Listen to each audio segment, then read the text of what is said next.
Welcome to The Art of Show, where we feature the people who are creating amazing stories for kids. Join us as we chat with children's book illustrators and authors, storyboardists, animators, and more. Now, their art might be for kids, but aren't we all just kids at heart? Here's your host, Brandon. All right, what is up, guys? Welcome back to another episode of The Art of Show. This is actually episode numero uno, number 1. Very excited to get this thing off the ground.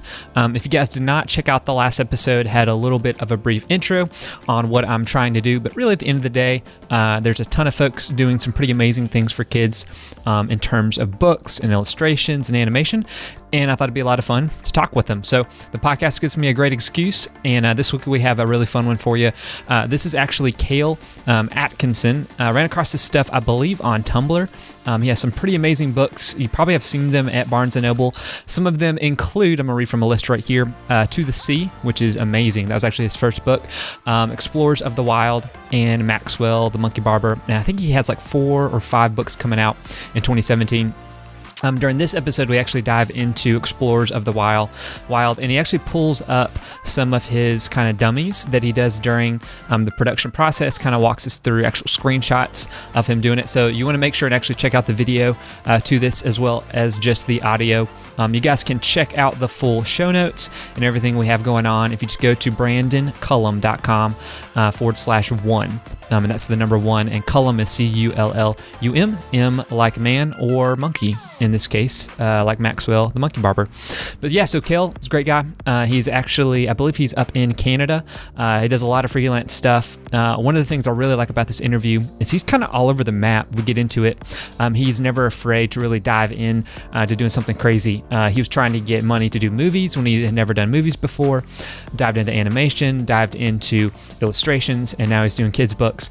And I love his style. Actually, even before seeing him on Tumblr, I'd used some of his Photoshop brushes. You can download like sets of brushes, and I used those in some of my books, and he was a blast to chat with, and it's a great interview. So a couple things before we dive in, some housekeeping stuff. First, we are just launching this, and so if you like it, you want me to keep doing it, the number 1 way that you can support what I'm doing is if you leave a rating and review on iTunes, and if you actually go to brandoncullum.com /review, it'll take you directly there. You may say, hey, this is horrible, I hate doing this. That is totally fine. Leave your rating and review, let me know what you think, and hit me up on Twitter. You can find all that stuff on my website, and let me know if there's folks that you potentially want me to have on for the future. And one of the really fun things we have going on right now is usually we're doing a monthly contest. And so for this month, we're actually giving away a signed copy of Cale's book, as well as a copy of a guest we have coming out next week, Noah, who is actually a art director at Pixar. He had a great book called Cloud Country. And so we have a copy of that coming out as well that you guys can enter to win if you go to brandoncullum.com /contest. So threw a bunch of URLs at you, but just go to brandoncullum.com and you'll find them all. But you want to make sure to enter that contest. There's a bunch of different ways you can enter to win, and you can get more entries, and there's some pretty fun stuff happening there. And before we move in, I want to give you guys kind of an update, kind of testing out just as far as my own book creation process. If any of you are interested, if not, just go ahead and skip forward a couple minutes and we'll dive into the interview. But a lot of you know that I had a book come out called Vinny, the soccer playing dinosaur. You guys can check that out on Amazon. It was the second one in the series. That one was a blast to make. And really with all these books, kind of trying to step up what I'm doing and stepping up my game with each one and make them even better. So Vinny, I got to get into digital painting, and definitely bringing in some guys that are doing some amazing pieces with that. And so that was a blast to do. You guys can check that one out. And I have a really fun project coming up probably next month that I'm going to give you guys a lot more updates about. But check that one out. And without further ado, let's dive into the interview with Cale. How did you get into drawing? Was it you came out of the womb and you had a pencil and you got going? Yeah, a little bit. Came out with a pack of crayons. I've always, it's one of those cases where like I feel like I've always been drawing, and it's always kind of that cliche of an artist. But growing up, my family were very creative. Both parents didn't work in a creative field per se, like they weren't artists professionally. My mother's elementary school teacher, which is very creative in its own right, and my father is a longshoreman, but also dabbled in lots of creative aspects, doing film stuff for fun or sculptures and all these things. So growing up, we lived in a really creative household, and I had an older brother, or have an older brother, and so we would do a lot of projects just for fun at home. So they would really kind of be supportive in trying things and making up stories at the table, or just kind of delving into different things for fun. So I really grew up in that environment, which I think really helped kind of kickstart me. And it wasn't something where I never had that kind of epiphany moment. Like a lot of artists talk about, they have that epiphany where they watched The Jungle Book as a kid and they knew they wanted to be an animator, or they saw, I don't know, a Dr. Seuss book and they knew they wanted to write books. I never really had that. And I think that's why my story of how I've got to where I am really jumped everywhere, because I never had one calling. I felt I love to tell stories and I love to draw ever since I can really remember, but never one aspect, never like comic strips, animation, or books. So yeah, it's always been something I've kind of done, and then just jumped around to what my interests have kind of changed to. Yeah, that makes sense. I was reading, you mentioned a moment when you sold a comic for I think like $3 when you were a kid, but they asked for a refund because it was too violent, which was hilarious. But I guess with that, you mentioned something that was awesome. You said you never like aspired to be an artist. Like you always said you were an artist. Like, do you think that came from your parents? Just like you just assumed like you're creative, you can make stuff. Like, I guess where did that kind of inner confidence come from that you're just, this is what I do. Like I'm not. That's a really good question. I'm still wondering where that came from.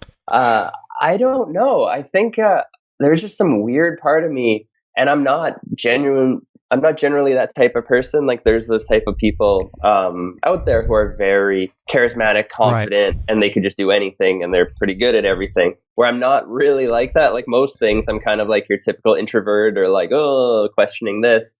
But with art, and I don't know if it's something.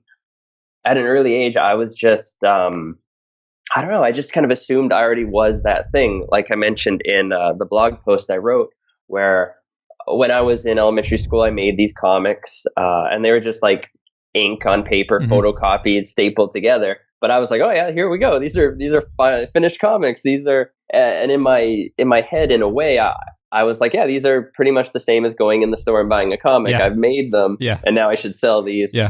And I don't know where, and I feel like at an early age, I had like this weird ego too. Like looking back at any of my, I don't know, like journal entries as a little kid or any of that stuff, it's funny how much of an ego I had compared to now, and how it's like it's gone the opposite. I think lots of other people work where they start out with nothing and maybe they build up a little bit of an art ego, where I feel like mine's declined because I've gotten older and like, I'm actually not, super great. I gotta, be level-headed.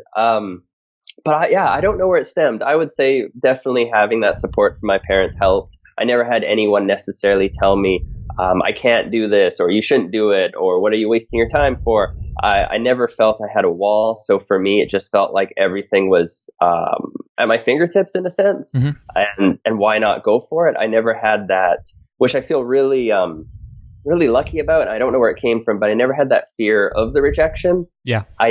I embraced it. I wasn't heartbroken when it didn't work out, because most of the things I tried never worked out because I wasn't qualified. I wasn't good. I didn't know what I was doing, but I just kind of threw myself at them, expecting that I was good enough, heard I wasn't, and then kind of took it from there. Some cases I was like, oh, okay, maybe I do need to get a bit better. In other cases, it was like, okay, I'm actually not prepared at all for this. And I got to rethink that, aspect, like trying to make a full cartoon or pitch a cartoon series. You're kind of like, well, maybe I'm not, I'm too ready to do that when I've never done anything in that aspect. But yeah, it's been something, I don't know. Yeah. I feel really lucky to have, because I know lots of friends and lots of artists who kind of have to work towards more of that part of it, that kind of confidence to send your stuff, confidence. And just I think the embracing that kind of rejection, or embracing that, I don't want to say it's not a failure at all. It's just that being able to get yourself out there and not worrying about, not taking it, I guess, as a failure if you get rejection. And the rejection piece was something when I was reading your story is not the typical, at least how you did it. Like you're like, yeah, I'm going to do a feature film, or I'm going to send my cartoons to like all these newspapers. Like you just kept asking that. That feels like that's been a theme that keeps going. Is that still something that you do now? Like it almost feels like you're like in JV and like, you're like, you know what, I can play with the varsity kids. But then you wind up like being just as good as them because you're surrounded with them. Is that something you still do now? A little bit when I can. I mean, I think one of the things is I always found it super exciting when you're going after something like giant. Yeah. And there's some element of it knowing it's almost out of your reach. Like I applied for these like film grants and these things to try to make a feature film when I was like 19. So you're applying for like, I don't know what, like almost $1 million or whatever money, and you have no experience. But part of me was like, yeah, I'm totally ready for this. And the other part of me, I think it was just that excitement because you're just reaching and you're just going for it. And same with the comic strips. You're putting something out there and you're waiting for that reply. And I think that's a big part of it. And it still kind of is for me. I wouldn't say I'm doing as much reaching for things that are so out of my capacity as much anymore. I'm not just randomly emailing Pixar and saying, hey, make my movie, and sending them a script or something. Yeah. But now it's more like book pitching or trying to get my ideas out there, where it's great because it's a bit more tangible now for me that I can actually do it. But still, I love that feeling of having something out there, like something you're waiting to hear back. You have something in kind of the ether of the internet or wherever it is, and that excitement, like it could be good feedback, maybe it's not good feedback, but your creation's out there somewhere and someone is hopefully going to look at it. And I think that's been a big driving point for lots of, like you said, in kind of my story or how I got to where I am. A lot of it's been like, I want to make something and now I want to get it out to the world and throw it out there, and make something else and now throw that out there. And yeah, that's good. That's a big part of it. And you mentioned, like, I guess with your story too, it feels pretty non-traditional because you didn't go to college for art. Is that right? Just self-taught. But I was listening to some podcasts. It was like an entrepreneur one, and they're talking about investing.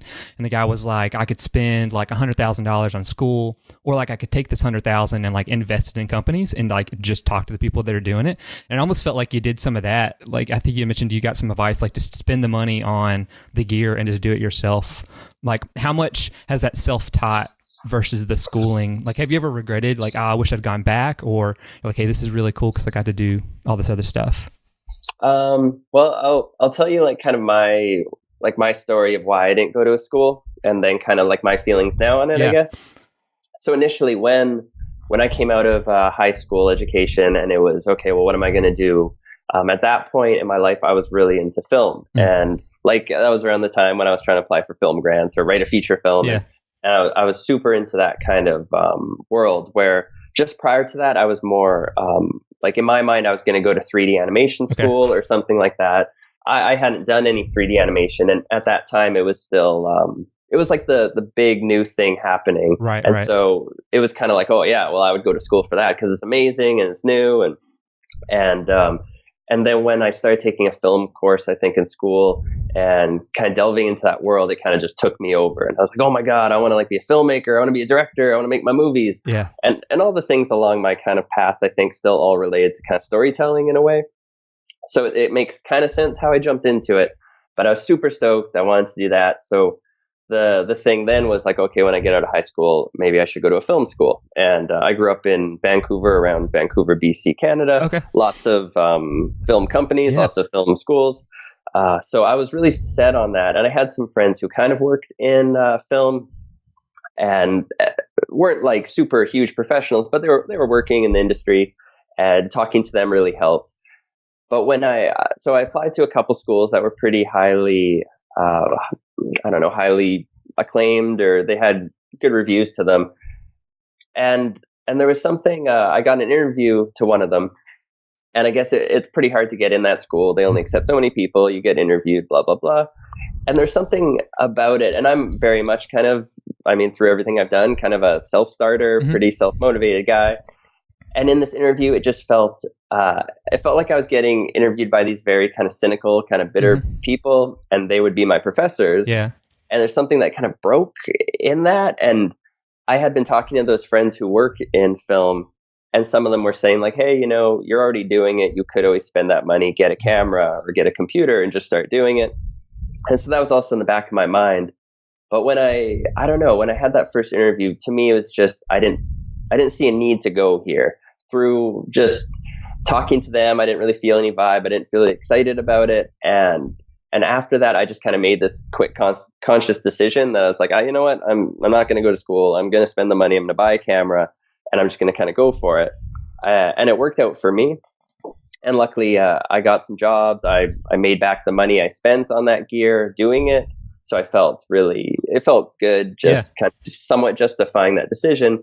And then later on, when I started kind of leaving film, and I kind of had to make a conscious decision again, where I kind of realized after trying to make a feature film, and I was applying for these grants, and I was kind of, I've always been a little bit of that stubborn kind of, like impatient kind of person here and there, where it's like, oh, I want to do this now. And some things obviously you can't do right away and right out of the gate. So I got to a place with film and kind of art. I was getting back into art where I had to make a decision. Which one did I want to work in? Which one, if I have to work for someone and actually do someone else's ideas, someone else's projects, what do I think would be a better choice for myself? Would it be film jobs, which would probably be more corporate filming, or filming weddings, which I did, and all this other stuff that didn't really interest me at all? Or would it be art and animation, which to me sounded like, well, maybe that could be more fun because I'm actually getting to create and draw. And I could see working on other people's projects still being fun. And so I made the decision, okay, I'm going to try to do a really big push to get my skills or whatever up to par so I can apply and actually hopefully work in animation. And at that point, I can't say I ever questioned like going to school or anything. I don't know why. I wasn't thinking like, I wasn't thinking like all the schools are going to be bad. I was just kind of so set on wanting to get that job. And I don't know, I just kind of knew in myself inside, if I just practice and if I just worked really hard at my portfolio and asked questions, and with the internet, like at that time, artist blogs were coming around more and more. There were people kind of at your fingertips more and more, and resources. And so I just kind of just delved in, and I gave myself, I think, 4 or 5 months with money I had saved just to practice. And eventually I got a portfolio, which got me my job. But in saying like whether school, I think, is like, oh, don't do it, or yeah, you should, it's such a crazy, like, it's such a personal choice. Yeah. And I think it really depends on the person. There's lots of people I know who are they kind of need that push. There's people who can just go, they're just going to do it no matter what. And there's other people who kind of, that little bit of like, hey, you have a deadline, or hey, I'm here to make sure you do it, really helps them. And I think it kind of depends on who you are, as well as the one thing with schooling that I didn't get is hopefully you meet lots of people. Right. Hopefully you're kind of surrounding yourself in a group of like-minded people, which is awesome because you don't really get that. Like it's hard to find a lot of people. I've found like a lot of artists or a lot of people with that same mindset as you that you can surround yourself with and feed off of. So I would assume in school that's a really great part of it, is you get to be surrounded and have these people that can help push you and you push them.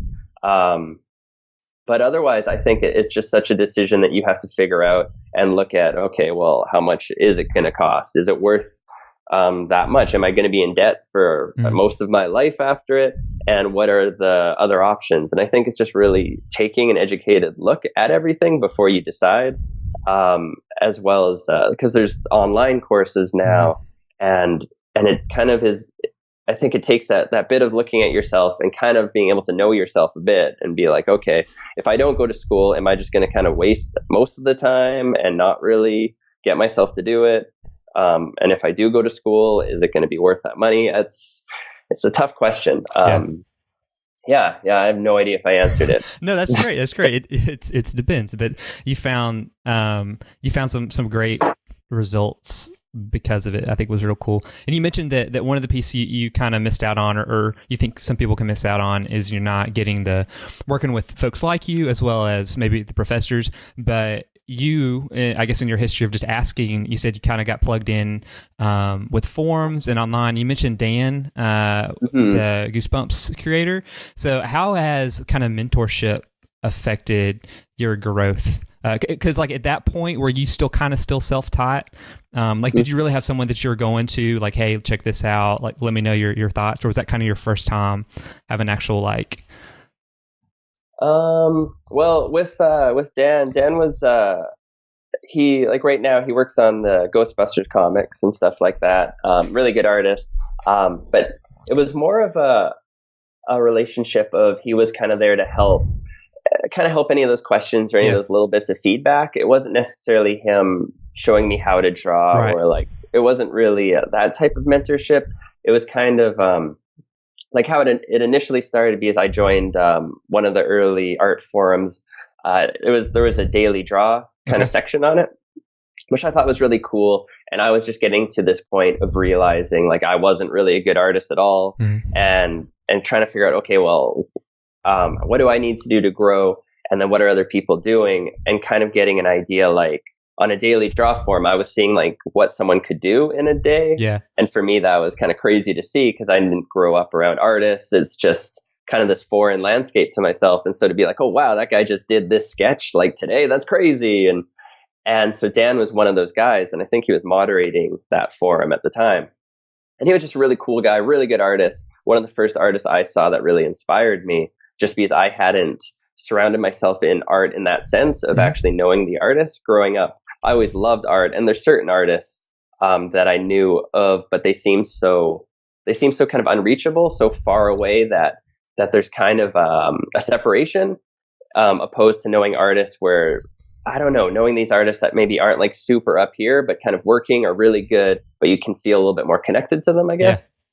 Yeah. And so Dan, he was really great, really nice guy. I found super inspiring. So I just started asking him questions online. And then he would answer them, which was amazing. Yeah. And they're all pretty basic. Like a lot of those questions are your standard, like, hey, I'm putting together a portfolio. What do I got to put in there? And he was really gracious, answer them pretty quickly. So then I kept sending him more questions every time he would answer them. And it kind of just developed into more of a friendship, I think, than a mentorship.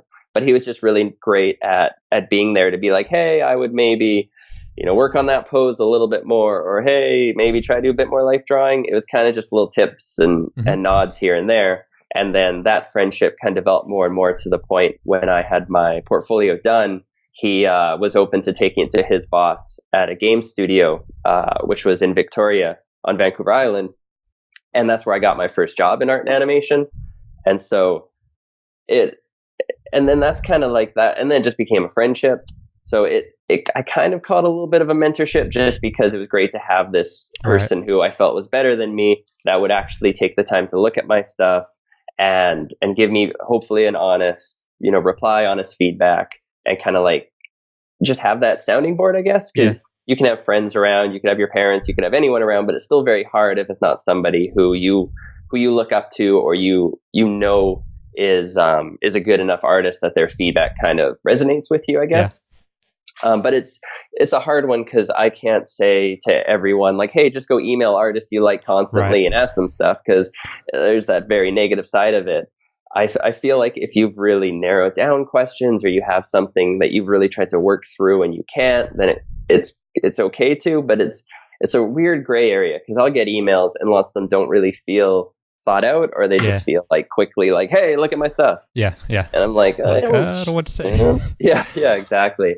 But it was really helpful for myself, and there was something also very inspiring about it too, because you're talking to this person who does what you want to do, and so it was really helpful. But I think that's more of it's a person to person thing again, like whether or not they do find someone that works out with, or whether or not it is a professor at school, or just learning and appreciating people's work from afar, because there's so many people posting now, and so many people posting like tutorials and resources and tips now. Like it's pretty amazing. Like the amount of resources you can get for free and that are out there online are kind of insane. I think somewhat overwhelming at times, but if you can like take the time to really like grab and pull different parts, I think you could probably, you could probably get like a pretty great education through it all. Yeah, that's good. Well, I know we definitely want to have you on to talk about your kids' books. And so you've got your first one, I believe, to the sea right over your shoulder with the whale on top. Is that right? Yeah, that would be it. I remember seeing, I don't know what spread, it was a 2-page spread with the whale just huge and then him like super small at the bottom. And I was like, oh, this is so cool. So it was one of those moments like, man, nowhere am I going to do stuff like this. But how did books start happening? So you did game stuff. I think you did some TV stuff, right, with Disney. Then how did the book conversation come about? The books, it was always something I kind of wanted to do. Okay. Like everything else, I think I just kind of grew up wanting to do everything in a sense. When I think I was like just out of elementary school or something like that, I drew one book that my dad actually wrote, and I was like, okay, I'll draw that, and I drew that, and then I wrote my own one, and I made that, and we printed it and did the like that coil binding on it, and again at that time I was super like, yeah, I'd made a kid's book, it's ready to be published, and I didn't know anything about that world, so I just kind of like put it on a shelf and was like, yep, I'll just scratch off made kids book, and but so it was always it was always in my head. It was always there that it was something I really loved. And I grew up obviously reading lots of kids' books and really loving picture books.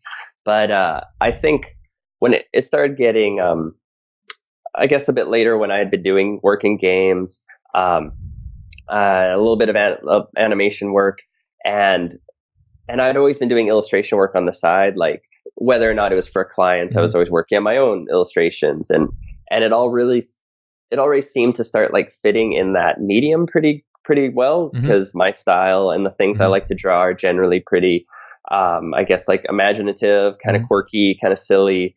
And it kind of started feeling like it was making sense. And again, it was always something in the back of my mind I always wanted to do, but it felt, it just was unknown to me. It was kind of this world where I didn't know how that happened yet. And then when I was working at a game studio, I started looking up, there was more resources at that time online as well to kind of see, how does this happen? What do you do? And so I learned more about agencies and illustration agents and literary agents. And so that's when I started trying to get an agent, which I eventually got an illustration agent. And so illustration agents, they'll try to get you illustration work in that industry. And so that can range from like educational work, which is, it's the type of work you won't see in a bookstore. So it'll be more in like teachers learning like packs or teachers lesson plans and stuff like that. And then and kind of a barrage of work. And some of that can be picture books as well, if you can get there. And so I signed up with her, and then I still have the same agent. And for about, I don't know, 5 or 6 years or more, I was working with her, but never doing any picture books yet. So getting whatever illustration work I could. And then it wasn't until I finally wrote it myself and kind of on my own made it, and then took that and showed it to my agent. And then she's the one who helped pitch it. So getting into picture books is really something that was, I had to set out on my own. It didn't really come to me, I guess I should say, and actually really proactively go after it a bit. And knowing I had an agent who had the resources with publishers, or the connections, I should say, with publishers, so she could actually help get it into their hands, was really great. Because otherwise, as an individual, it can be a lot harder to actually get it into other people's hands and have them look at it when it's unsolicited. That's good. So you've had, I'm going through your list. You've illustrated on some, but you've also authored and illustrated on several as well, including, this is especially the one I want to talk to you about, the Explorers of the Wild, it's hanging out. So how has that process been like when you illustrate your own story versus illustrating somebody else's story? I think I would say when it's your own, you can be banging your head on the desk a lot more because you're kind of like wanting it all to work together in your mind. And but both are pretty similar. Like once you get your story written, like when it's your own and you have it kind of maybe thumbed out and you can visualize it, I would say it starts to become a pretty similar kind of like, well, I got my story here and now I just got to break it down. Like if I got a manuscript emailed to me, and then just start going from there. I feel like you can put some own personal pressures on yourself just because it's now your name. It's kind of like it's yourself, right? It's your story. Right. So you can get a little bit more attached to it at times, which I don't know, can help or hinder depending how you go. But do you start with the story first when you're writing your own? Yeah. Or it'll depend. It'll depend. Okay. It'll be a lot of story and like thumbnailing. Like I can show you if you want. Yeah. I could screen share. That'd be great. Things. And actually, I'm going to plug my computer in because I realized it wasn't plugged in. So I'll be right back. Yeah, sure. It's getting like the red line on it. All right. So is my screen? Yeah, I can see it. Oh, okay. Perfect. So for Explorers of the Wild, this is pretty much what my initial great, beautiful looking idea for it was. And so a lot of my stories will come with that basic idea of maybe like with Explorers, I knew I wanted to do a story where it had like one perspective but two characters, or one voice but two characters. And so I was like, oh, cool. And it was a boy and a bear, and they both loved to explore. And so first it was just trying to like jot something down so I could kind of remember it, I guess, in case it never happened. And as far as I could kind of write out the idea at that time. But then from there, it usually would go into something like these beautiful thumbnails. Yeah. And it would be a bit of half and half. So I would kind of like have a Google Doc or something open, try to write out like my ideas and try to just get them down, not be overthinking them yet, because it's so easy to get lost in like actual wording. And then you're, stuck on one sentence right away. So it's just trying to get like a flow and kind of figure out how you can contain it all in a picture book size. One of the trickiest things with picture books is you're limited to your 32 or 40 pages, which can be a really neat challenge. But depending on the scope of your story, it can be pretty tough, because you want to pace out your book. You want to make sure it has the emotion and it has the buildup or the feeling, and depending what your idea is, that can go by in like a page, right? Yeah. And so that's like the trickiest thing. Let me see here. And okay, come on. And so usually it would kind of go from that horrible thumbnail, and then as I'm writing and working forward, it would go into just kind of trying to rough it out a little bit cleaner, and maybe get the text on the page, however rough it is, just to start to really see it, because it's such like picture books are such a format, where it's text and visual working together. And it can be so hard, because if you're just writing, I find on like a Word doc or paper or whatever, you just get so lost in the wording and it can be hard to remember like what are the visuals going to do to help tell the story, I should say. So I found it really helpful to kind of lay it all out. And so you can really kind of start to feel it. Okay, is it progressing? Is it pacing the way I would want it to? And as far as like illustration, I'll move into a color thumbnail a lot of the time from there. Generally, whenever I do a color thumbnail, the final illustration will turn out better. But sometimes, depending on time, or if I have the colors kind of locked down, I don't need to do it.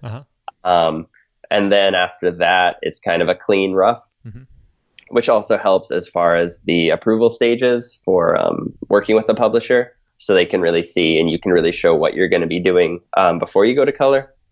And then if there's any notes, you can do them before you're in actual final stage.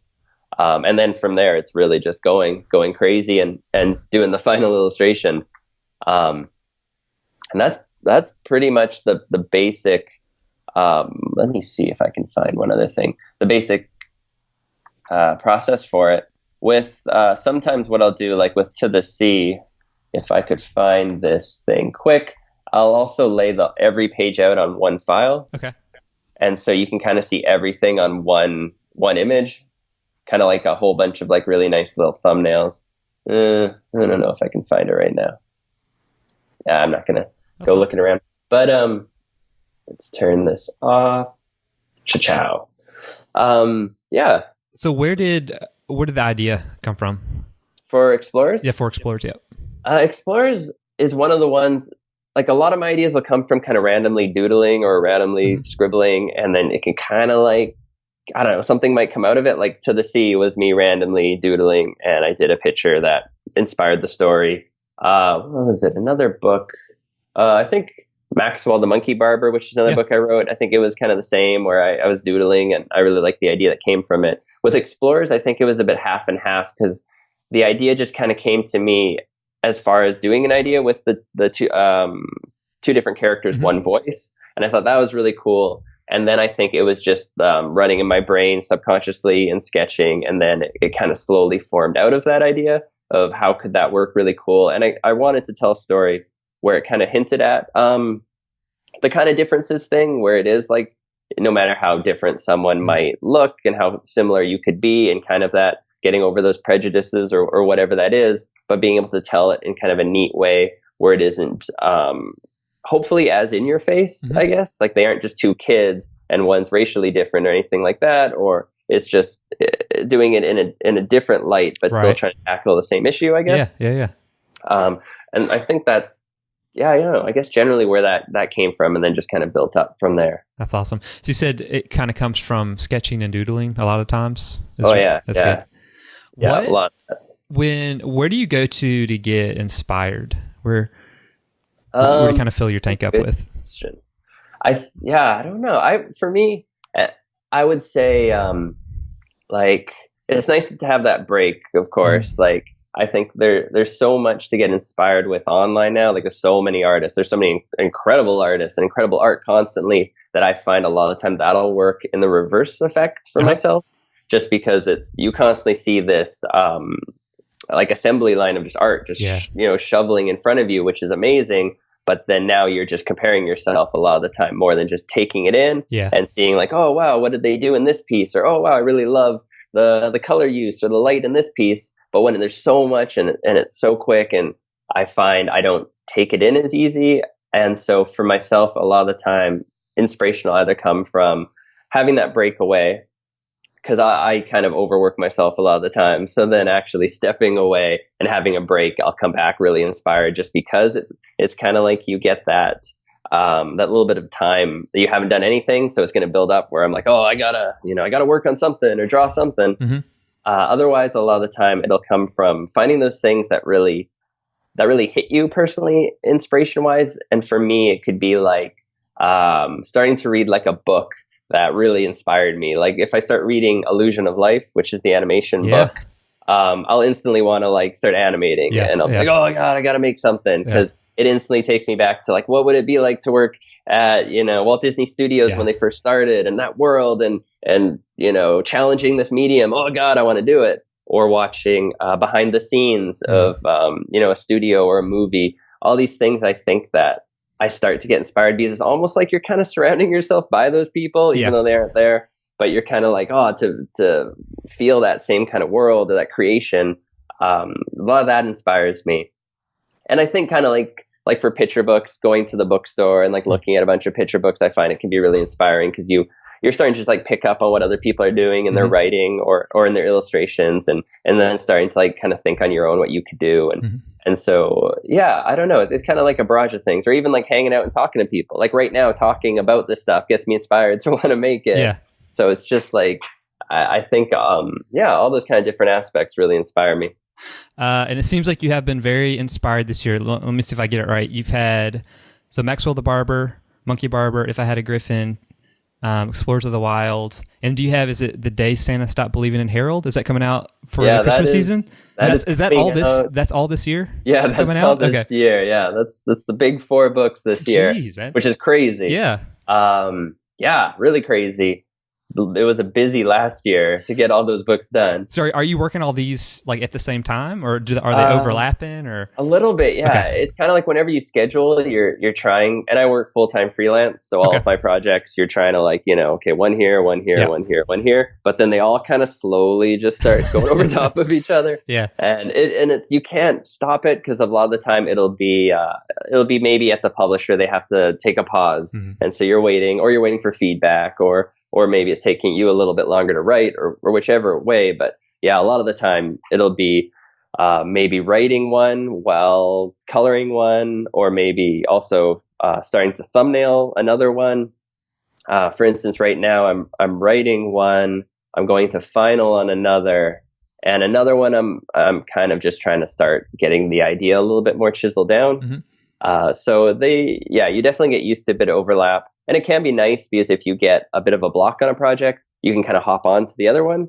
And so that can be a really nice refresher. So you're not just getting totally bogged down and just kind of lost in one thing. And you can kind of just like, okay, go off, do this, let the subconscious kind of work, do its thing, and then come back to it. Yeah, that's good. Well, I know we're getting close to over on time, and so definitely want to be respectful. But before we go, a couple things I love to ask anybody that we chat with. First, is there a kid's book just your all-time favorite, whether growing up or now, that you're like, this is like, if do you have any kids?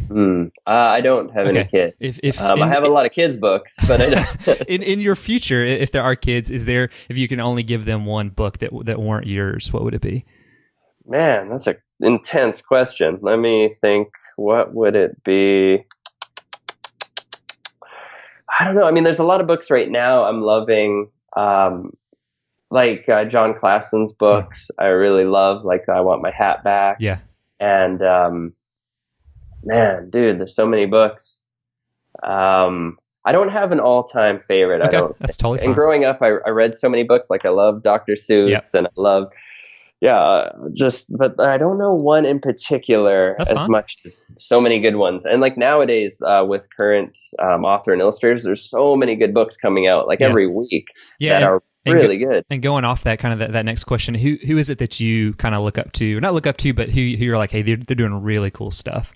Let's see. Well, John Klassen's always doing really cool stuff. Dan Santat's always writing really cool stuff. Let me think. There's so many people. I really loved Brendan. I can't remember his last name off the top of my head. He just did I Saw a Cat, I think it's called. Okay. Yeah. I think I know what you're talking about. A really cool book. There's so many that are doing some really cool stuff. I'm just trying to think. I love Kate Beaton stuff because it's always just full of energy and full of personality and super fun. I want to go look at my bookshelf to like take in my books. Yeah, I need to send that over beforehand next time. I'm sorry. Oh, it's all good. I'm like one of those people where if someone asks like, oh, name your top 10 movies, I take like a month and I'm like, oh God, research everything. But I don't know. I mean, there is just so much good stuff out there. Yeah. I'm just trying to take it all in myself and be able to get the time to go out and really kind of just like soak it in. Yeah.